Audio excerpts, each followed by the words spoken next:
ये सब देखने के बाद रवि ने फैसला किया, मैं जान के रहूंगा उस लड़की का राज। फिर वो घर जाने लगता है, तभी उसे रास्ते में कुछ लड़कों की लाशें मिलती हैं। किसी के पैर नहीं, किसी के हाथ नहीं, तो किसी का सिर ही नहीं।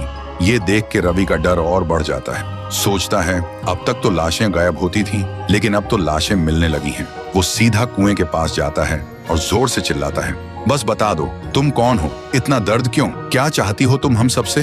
तभी कुएं के अंदर से वो लड़की निकलती है, आंखों में आग लेकर बोलती है, तू यहाँ क्यों आया है, क्यों जानना चाहता है सब कुछ, ये मेरी लड़ाई है, तू बीच में मत आ। और वो लड़की वापस कुएं में चली जाती है। रवि सोचता है इसके साथ जरूर कुछ बहुत बुरा हुआ है।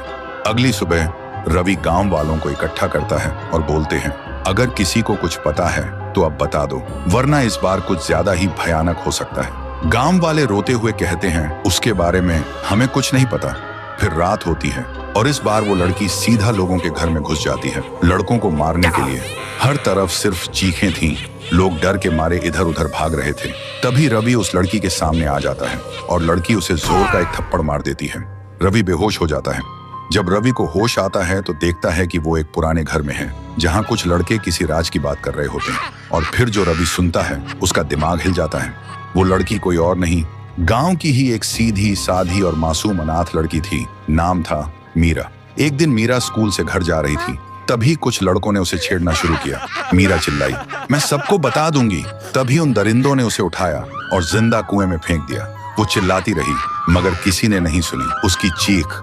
और मरने से पहले मीरा ने एक श्राप दिया, जब मेरी चीख कोई नहीं सुन सका तो अब हर चीख में सिर्फ मौत होगी। गांव के हर लड़के को मैं ले जाऊंगी एक एक करके। ये सब सुनते ही रवि घबरा जाता है।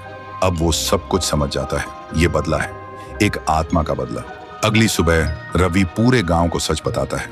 सुन के गांव वाले गुस्से से भड़क उठते हैं और कहते हैं, उन दरिंदों को वही मिलना चाहिए जो मीरा के साथ हुआ। फिर गांव वाले उन दरिंदों को पुलिस के हवाले कर देते हैं और रात को पूरा गांव कुएं के पास इकट्ठा होता है। सब रो रो के कहते हैं, मीरा तुम्हारे गुनहगारों को अब सजा मिल चुकी है, अब हमें छोड़ दो। जो तुम्हारे साथ हुआ उसका हमें अफसोस है। तभी कुएं के अंदर से एक रोशनी चमकती है और एक ही पल में वो रोशनी आसमान की तरफ उड़ जाती है। तब से गांव के लोग सुकून से जी रहे थे। रात में बिना डरे आसमान में तारे देख पाते थे और हर साल गांव का हर इंसान मीरा के नाम का दिया जलाते थे उस कुएं के पास। तो दोस्तों, अगर तुम एक अच्छे इंसान हो और तुमने मीरा के दर्द को दिल से महसूस किया है तो इस वीडियो को लाइक करो और कमेंट में एक दिया जरूर छोड़ना।